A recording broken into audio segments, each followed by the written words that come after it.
welcome to Ask John. This is a show where John interviews important people. They interview me, they ask me questions, and sometimes John, that's me, sometimes John asks them questions.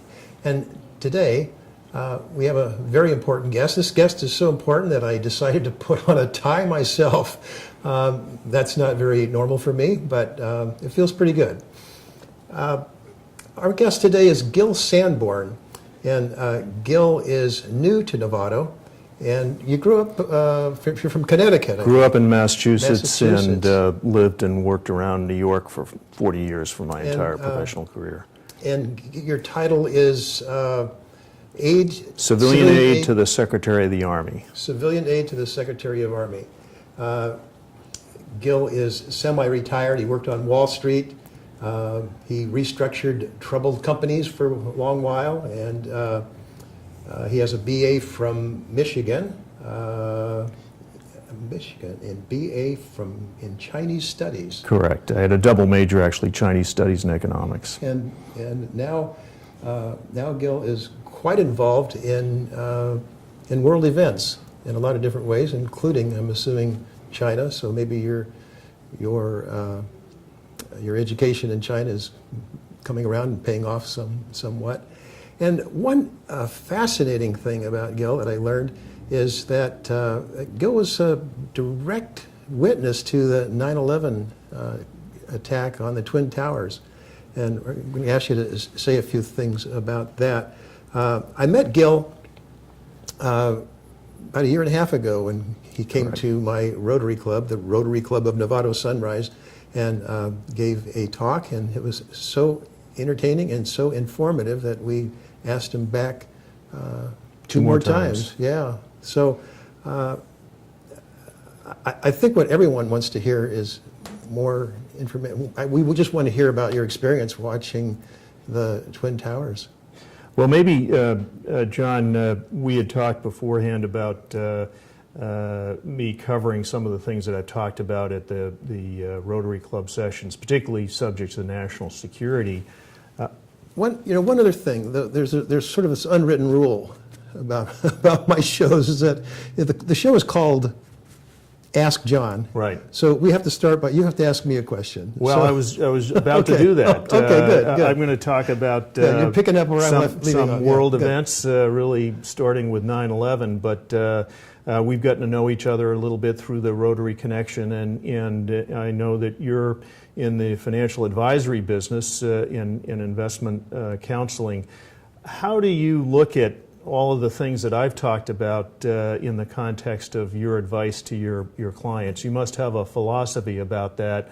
I get caught up in 9/11 and a whole variety of other things, and certainly we look at world news today as a complex fashion. In your business, how do you put that into context? It's interesting. I am in awe of your education, your experience, and your worldview. And knowing all the things that are going on in the world, and your experience on Wall Street and rescuing troubled companies and so forth, and somehow in the way I manage assets and the way I advise clients, it doesn't work. It doesn't matter to me very much. And not that your experience doesn't matter; it's very important. But in terms of how to invest, it's really hard to predict what. First of all, these events are hard to predict, and secondly, it's hard to predict what that means to any particular company you might be invested in, or when the impact may occur, or how it might impact the economy in general. I have a long chart here of. I show this sometimes to my clients. This represents the stock market, and we have all these world events going back to 1934, the Depression, the Civil War in Spain, Berlin blockade. Most of us don't even know what those things were about. Korean War, of course, the Suez Crisis, Soviets launched the Sputnik. To more current times, the U.S. invades Cambodia, wage price freeze, New York City threatens bankruptcy, on and on and on it goes. And each of these events, when we look at this chart, we see that there was a crash right afterwards, and then what happens after that? Market comes back. There's a recovery. Right. Every one of those events. And so if you are a long-term investor, and if you're not a long-term investor, you probably ought not to be invested, if you're my client. If you're a long-term investor, you just stay with it. You pick the right investments and you hold on, and you try not to time the market. If you try to time the market, you got to be right twice, right? You have to be right at the top, and then you have to be right to come back in. And that's a very difficult thing to do. A lot of people try, and some of them do okay. Some of them do it, but it's much safer, and you sleep better at night if you just get accustomed to the fact that the market is going to go down. It's going to go down maybe once every 4 years, once every 5 years. And we've had this string going on now for 7 or 8 years where it's nothing but up and up and up and up. And we've had all these world events and nothing seems to bother it. It just keeps going up. If you were a market timer, you'd say, well, it's time, it's going to go down. And it will. We'll have another crash. We always do. And we will always recover. So. You must have a variety of clients in terms of their age, what their risk profiles are, what their objectives are. How do you determine or help them to decide how to invest? What are the kinds of questions you ask them? So first of all, I try to understand, and I do a pretty good job of understanding what their goals and objectives are, and really what their emotional makeup is in terms of investing. And when I find a client that is not very risk tolerant, then I create a portfolio that's not very risky. The first thing we do is we diversify like crazy. We have put together a portfolio that has exposure to 8,000 to 12,000 securities, so incredible exposure. So there's hardly any chance that they could lose everything. There's minimal chance.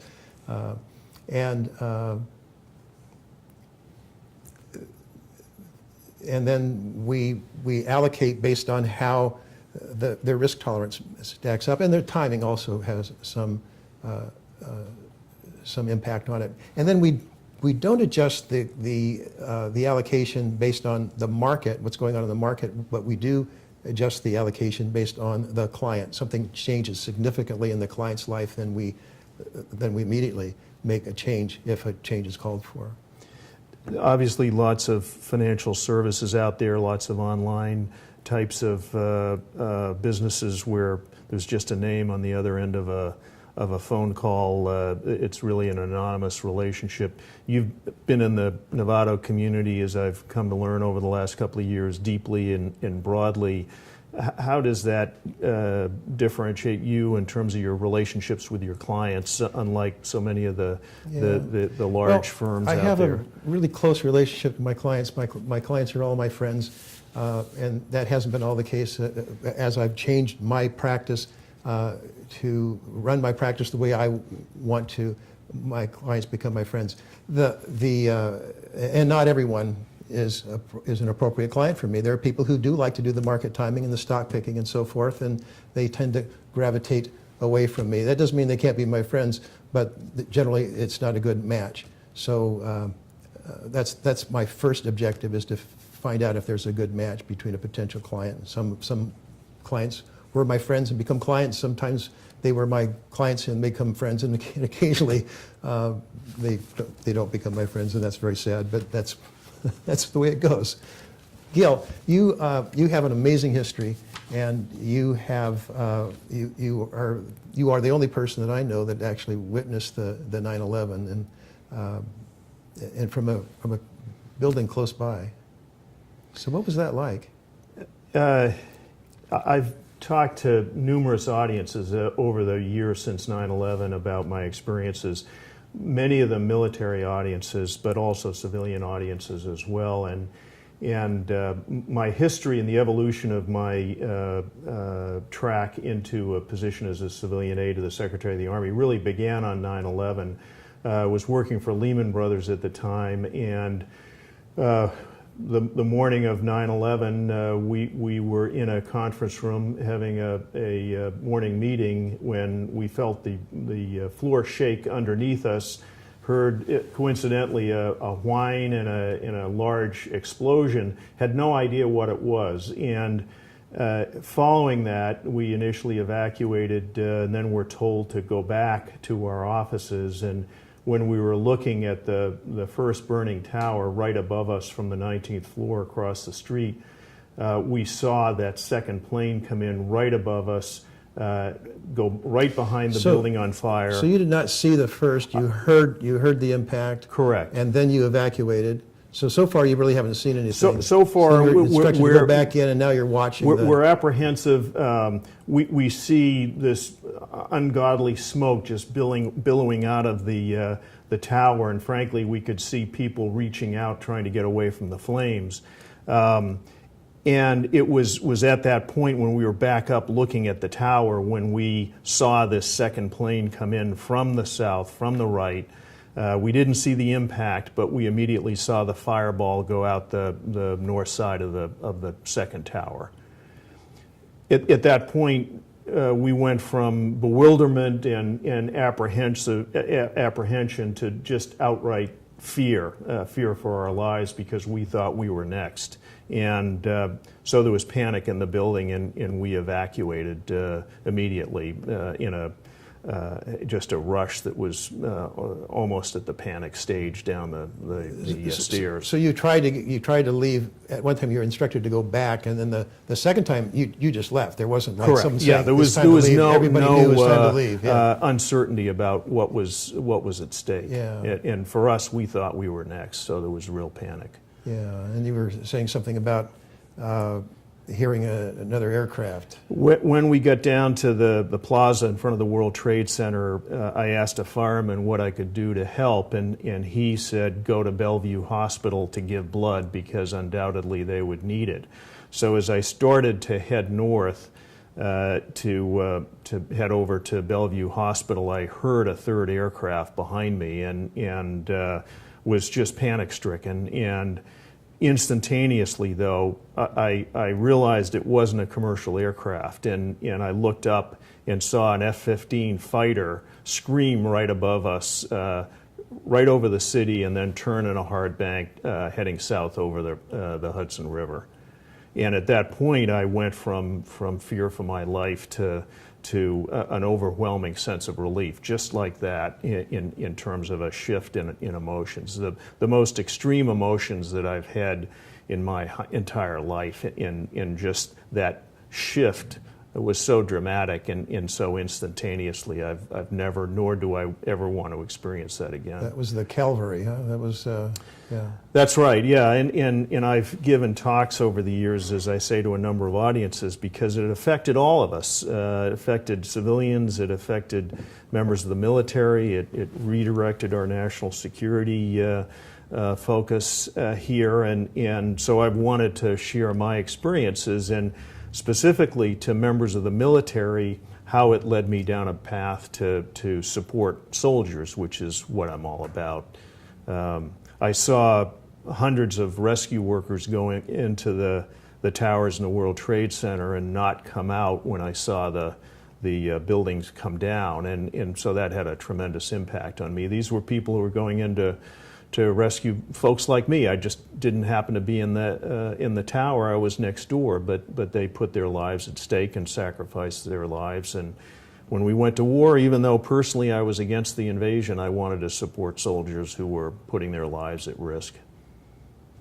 Yeah, that's quite a theme in our culture, isn't it? The support of soldiers, and I always think back to the era of Vietnam when the soldiers came back, and they were denigrated. It was not a good experience for them, and I think we learned from that as a culture to get that out of the I think there was politics involved in it. I think we got it out of the political culture that we support the soldiers regardless. I think civilians in the Vietnam period couldn't differentiate between soldiers and Marines who were executing national policy and the fact that national policy came from a civilian government, and I think people are more sophisticated today so they can differentiate.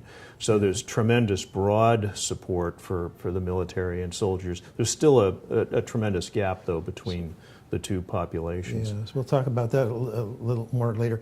This experience, though, caused you to take a good look at where you were headed and to find a way to make a difference, and which brought you to CASA, C-I-S-A. What does that stand for? Civilian aide to the Secretary of the Army. Okay. And between 9/11 and my appointment in 2008, there was a path that really started with me adopting a soldier that I didn't know in Iraq and providing support packages, and then a platoon led by my assistant's brother when he went in. And those were terrific experiences. I wanted to be connected to soldiers in the fight so that I could feel like I was providing support, and so I would also understand what they were going through. And that led me, after the platoon experience, to go to my assistant's dad, who was a 3-star in the Army, and ask if there was a larger unit that I could get involved in. And that led to me adopting a brigade over in Germany that had just deployed to Iraq.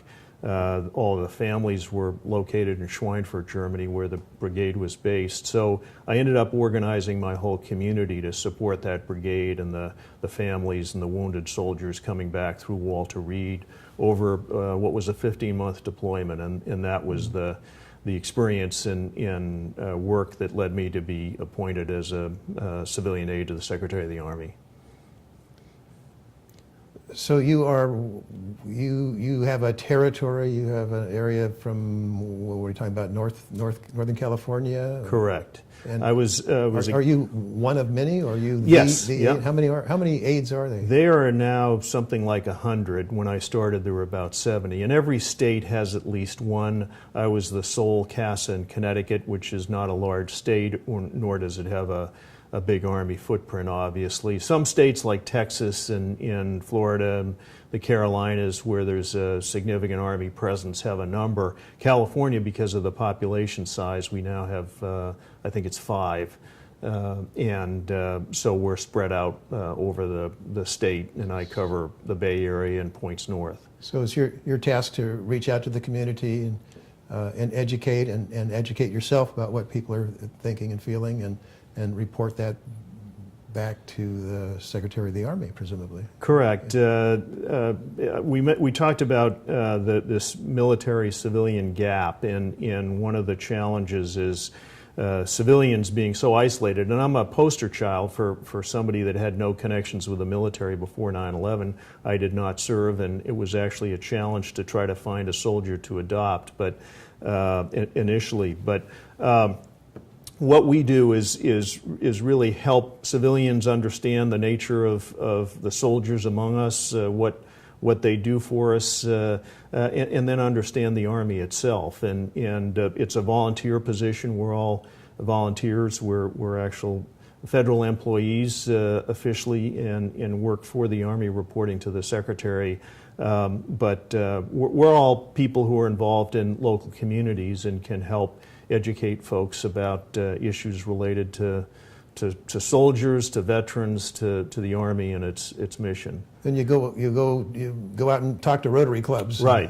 which we really have enjoyed. The first time you came to our club, you talked about national security challenges, and you want to give us an update on that topic? Well, what was interesting, I went to the Army War College for a week-long national security seminar now 2 years ago, and it was with a class of lieutenant colonels in equivalent ranks from the different branches of the military and civilian employees of the government, and so a group of us civilians were able to sit in on a class for a week and share experiences and discussions of national security topics. When everyone went around and introduced themselves, and there were a number of foreign military officers as well, each one of those members of the military talked about how 9/11 changed their careers.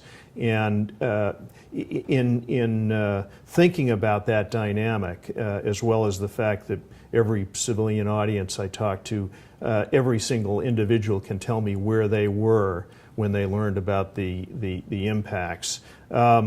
I thought it made sense to maybe talk, and this was the 15th anniversary back in 2016 when I came to the Rotary Club initially, to talk about 9/11 plus 15. What are the changes in national security challenges since 9/11, and how are we dealing with them? And the message that I wanted to leave people with was that they're highly complex and very difficult to understand. And certainly when 9/11 hit, I was shamefully ignorant about the forces that gave rise to that, as well as the issues of how we as a nation should respond. So I made it my mission, and I consider myself fairly well read, loved history, and was constantly reading, but I was really ignorant of these forces out of the Middle East that gave rise to the attack. So have spent considerable time since then educating myself, and it's a constant effort. I'll know tomorrow more than I know today, and I know more today than I did certainly on 9/11. Yeah. So part of my objective is to help people with their own educations, not to espouse a point of view, but stress the importance of self-education and basically a civil dialogue. And we all have our lives. Our lives are full, and we try to educate ourselves on so many topics. And this is one that's very important. And yet, for most of us, it doesn't hit home every day. Well, when we talked at my presentation, I talked about several different significant trends that really rose out of 9/11. First, obviously, what was going on in the Middle East and the immediate forces of Al-Qaeda and other terrorist organizations that had a direct bead on the United States. I also talked about the Arab Spring that followed 9/11, but for different reasons. And some people will associate the rise of the Arab Spring with actions in 9/11, but it was really, I think, an independent set of events there. But we talked about what transpired with so many countries erupting, and there were a couple of forces at stake. One was social media. And if you remember, I showed a slide that showed the weapons of social media overcoming the traditional methods of AK-47s and machetes, and those forces today being Twitter and Facebook.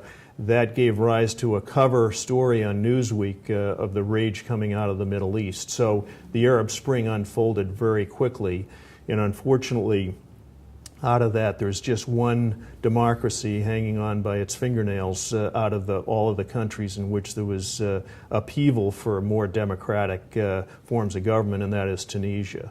The third area I talked about was Russia. And Russia obviously is in the news very much today with the investigation here, but prior to that news that evolved over the last couple of years, obviously we had forces in Eastern Europe with Russia showing its muscles directly militarily. Yeah.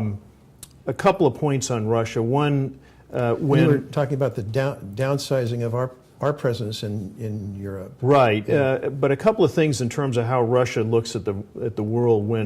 When the Cold War started, we had the Soviet Union being a substantial geographic presence.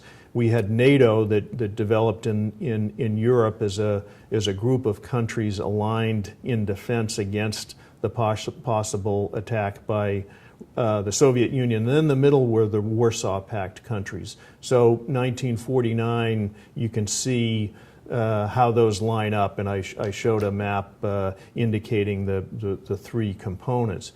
2014,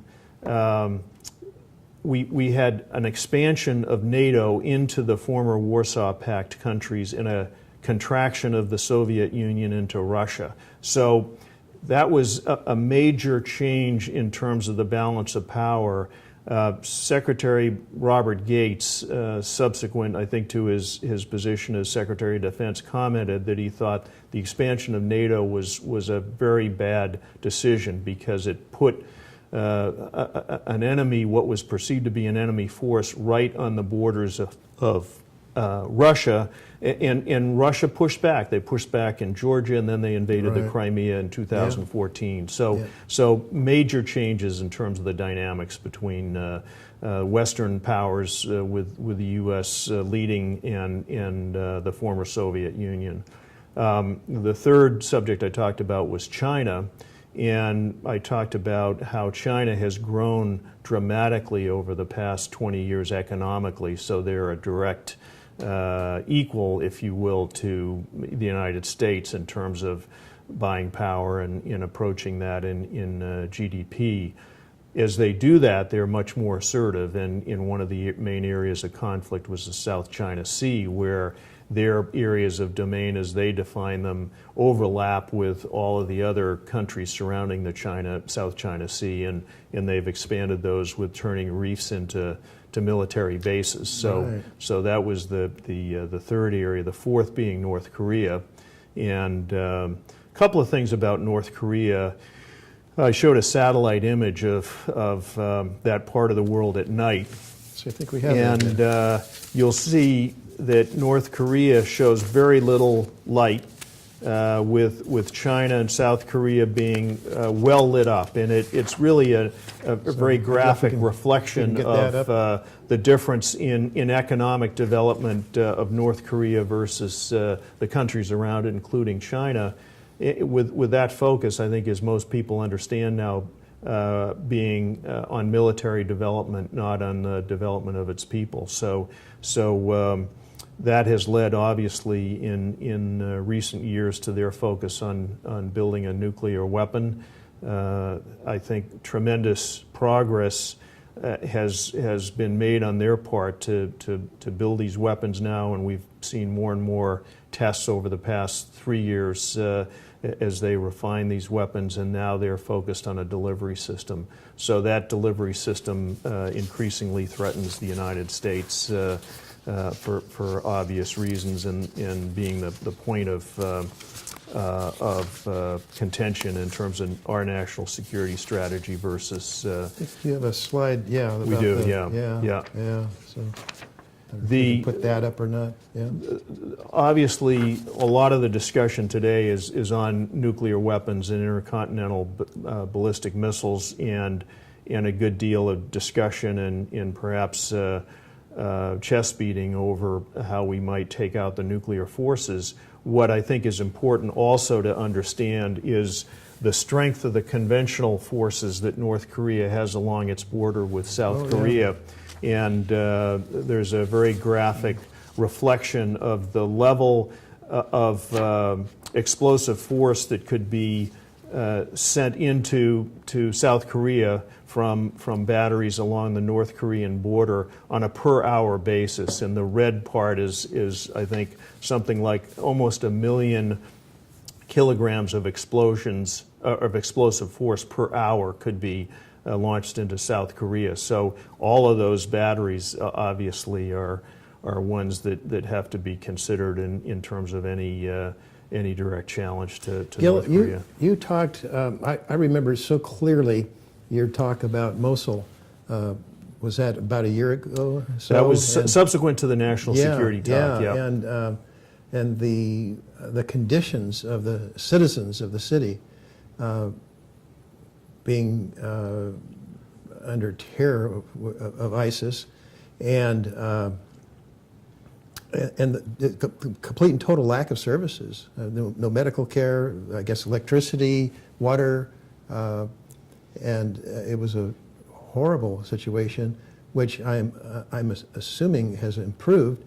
I guess ISIS has been pretty much driven out of the city, and I asked you, well, does that mean that what does their recovery look like? I didn't like your answer, but I want to hear it again. Well, obviously tremendous structural damage, but I think Iraq itself, the government of Iraq, and the U.S. and other allied forces are putting significant resources into the reconstruction of the city to draw the population back. So the civilian population pretty much had fled the city, or? Well, as many as could get out, but ISIS had contained many civilians and used the civilians as shields when the initiative was started to displace ISIS. So what is their life like now? Do they have services? Do they have They are electricity? getting them back. There are classes have started up in schools, and there's commerce that's starting up as well. So I think there's a recognition, particularly from the experience in Iraq of during the height of the Iraq War and the aftermath of that we have to provide comprehensive support to reestablish the society and the economy in the fabric of that city in order for it to be robust and also resist any potential future incursions by an organization like ISIS. Yeah. So ISIS has been pretty much contained? How would you characterize that? The major areas of control have definitely contracted. There's still pockets in Syria. I think they've been virtually eliminated in Iraq, but that's not to say that they can't reemerge. And also they're a presence in Afghanistan, control actually more territory over the last year as their position in Iraq and in Syria has contracted. So they will manifest themselves in different spots around the world, particularly in an area that's unstable where there's no local force to resist them. Well, thank you for the update. It's a little discouraging, but it is so. It's just a good thing that they have been at least driven from Mosul and that they have been contained as much as they have. Well, I think it may be discouraging from the standpoint of the near-term challenges of reestablishing the city itself, but if you scroll back to ISIS at its peak, they were controlling tens of billions of dollars in assets by virtue of their geographic presence, which Al-Qaeda never had. And they've been pretty much cut off from the oil and. Correct. Yeah, there was a supply line of oil that was a huge resource for them. So that cut off that economic power gave them much more capability to project the radical strategies and positions that they had, and so represented a significant threat, and they still do, but not with the same economic base that they had before. So you have this challenge, I think that's how you put it, for this to sort of fill this civilian/military gap. How do you go about that? How do you see that? Well, I think first of all, it's important for civilians to understand their own responsibility. And over the years, I've talked to numerous soldiers and officers about how they view the civilian world, and I think there's a uniform view that they serve really because they believe in the role, and also they believe that the way of life that we have is one that needs protecting. I think at the same time they see civilians as not really understanding what they do and some of the sacrifices they go through on our behalf. What I like to emphasize when I talk to civilians is that the decision to go into Iraq, the decision to go into Afghanistan, or any military engagement is a civilian decision, and it's our responsibility because we elect our public officials to make sure that they are educated. In order to do that, I think our responsibility is to be educated ourselves so that, bottom line, we never send a soldier, a Marine, airman, or seaman into harm's way unless we've exhausted every possible alternative to the use of force. As many leaders have said, it's very easy to get into a war, but it's very, very hard to get out. So I guess I've... Do you think you'll get any argument from anyone about that? I don't think so. Yeah. In fact, I had General Robert Brown, who's four-star commander of U.S. Army Pacific here in San Francisco, to speak to the Commonwealth Club, and then down in Los Angeles to talk to the Pacific Council. And obviously, people were focused on Asia, but you will hear him say in the videos of those events that he believes it's important to use all forms of relationships, State Department relationships and otherwise, to try to find common ground and find commonality of interest with parties that where we may have odds, and you'll see any officer saying that that they hate war and don't want to go to war, and yet they recognize they're charged with being prepared if they're called to go to war. Well, thank you, Gil. I think you covered quite a lot. Is there anything else you want to cover? I just have a note to ask you about your presence in Northern California. I think we covered that. Is there anything else you want to add? Well, I would just say, as civilians, I think we all have an incredible responsibility to exercise the rights that have been earned by soldiers on the battlefield, and that's the right to vote. So I think the turnout for this election was under 60%. That to me is a travesty. That right to vote was earned on the battlefield. So we need to exercise that. I think we also need to exercise the right of free speech. So what I would say to viewers, get to the library and read as much as you can about these issues that I've just touched upon. They are very complex, and there are no easy answers. There are bad choices that we might make, and there are worse choices. There are no easy choices. So I think it's all incumbent upon us to educate ourselves. And then I would also say I think it's incumbent upon us to have civil dialogues around these issues, share ideas. Obviously, each one of us brings a certain perspective and perhaps knowledge or ignorance, but we need to engage in honest civil debate and dialogue about these issues and better educate ourselves.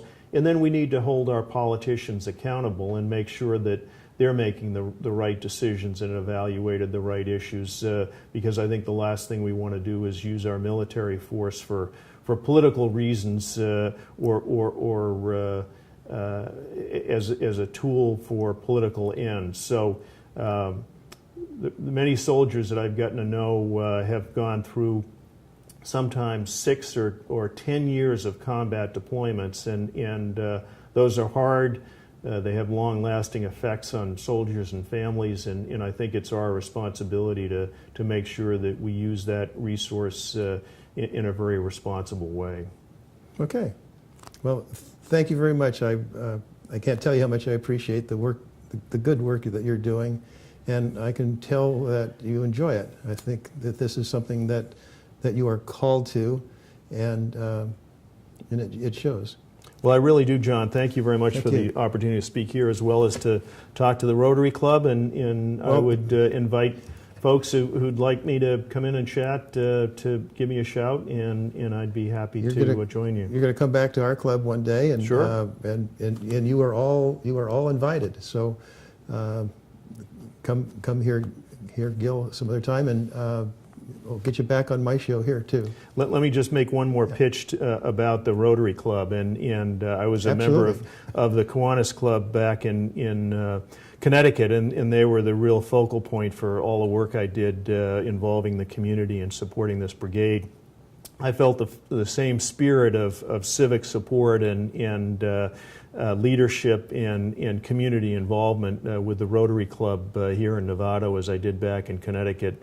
Great group of people and all focused on providing support to the community. So I would encourage viewers to participate, join organizations like the Rotary Club. You'll feel terrific about it and meet a great group of people. Okay, thank you, Gil, and thank you for tuning in.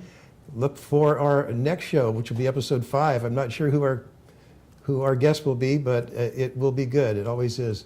Thank you much. Till next time.